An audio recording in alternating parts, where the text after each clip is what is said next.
I'm from Myers Middle School. Join us as we learn about G&G industrial lighting.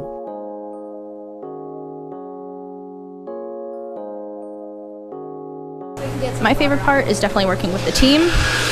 Everybody's so easy to get along with and has a ton of different ideas, and every day is creative. It's going to sense how close it is to the bed so that it knows where to lay the filament. Once it's calibrated, it's going to heat up the bed and heat up the nozzle. Once it's fully heated, it'll start printing out our ramps.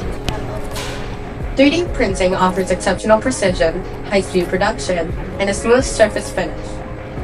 We test all the lights against the harsh chemicals of car washes. Say, if you look behind Caleb, right there, you can see the lights being tested against the harsh chemicals of a car wash.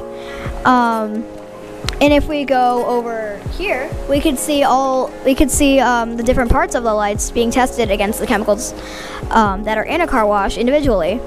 They make the lights for the Lincoln Tunnel and Papa Bear car wash. These core groups are being tested against harsh chemicals. We're using this microscope/light to see if they have any cracks in them. Core grips? 3D printing? Yes, we can easily light the dungeon tunnel with them.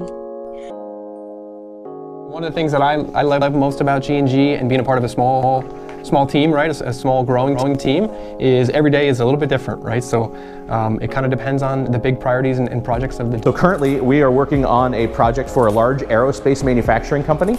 And in this building that they're trying to light, all of the lights are very difficult to reach. They could be many stories up in the air. And so this newest technology we're developing is what we call our tri-phase design. And it's a 3-phase lighting product that solves some of the design and reliability challenges of traditional LED lighting technology.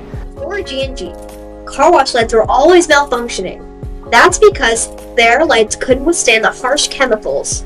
Thankfully, G&G makes core grips that are waterproof and perfect for harsh environments. thank you, G&G.